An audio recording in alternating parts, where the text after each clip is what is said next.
in good spirits. He has spoken to the Queen, he's spoken to both his children, William and Harry, and is apparently working. The Queen, as I say, we understand to be in good health.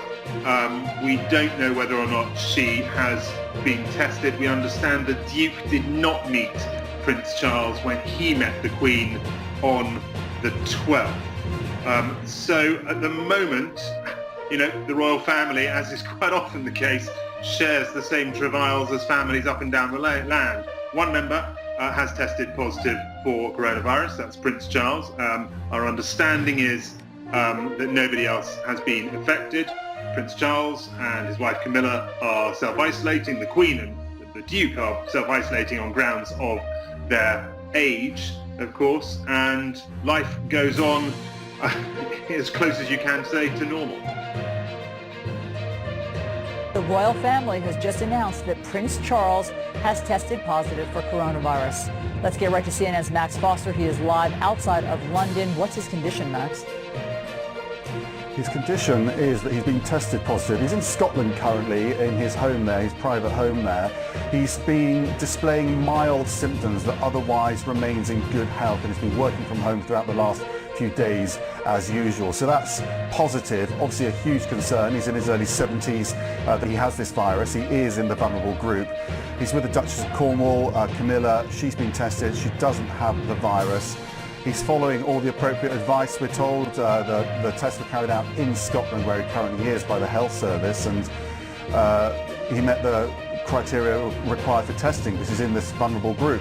Obviously, Alison, this raises concern about who he's been in contact with as well, and our first concern obviously being the Queen. So I've been speaking to Buckingham Palace, and she was in contact with him recently on March the 12th after an investiture. So that is a concern. She is, though, following the appropriate advice with regard to her welfare. She's in her 90s after all, and we're told that she remains in good health. The palace won't be commenting any further on that.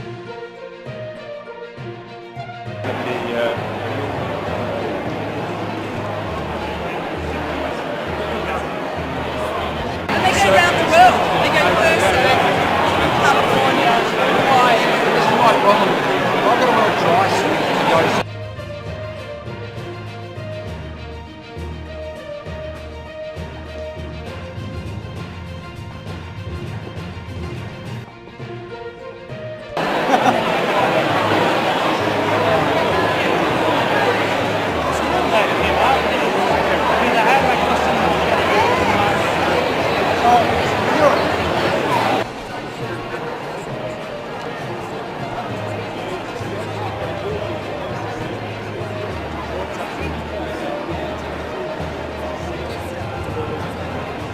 I have a great affection for Australia, and if I may say so, ladies and gentlemen, it is particularly heartwarming to see so many of you gathered here this evening, and to know how determined you are to help those who were so cruelly affected by the catastrophic bushfires in Australia recently.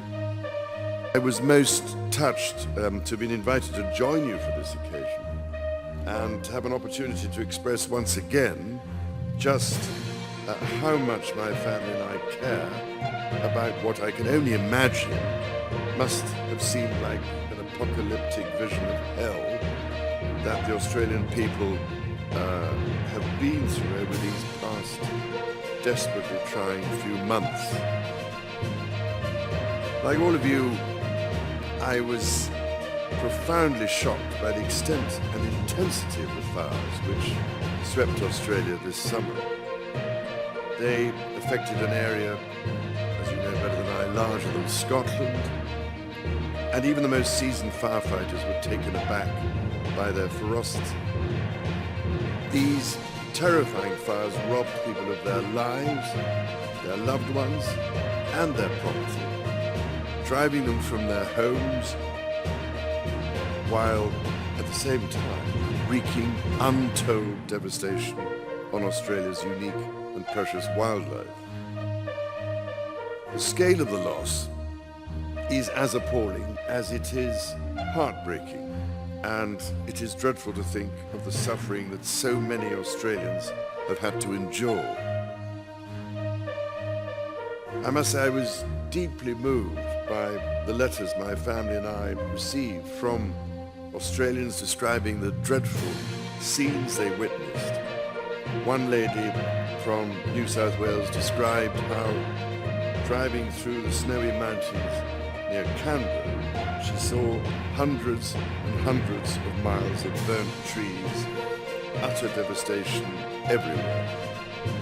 The one thing that I noticed, she went on, was the silence, no birdsong of any type.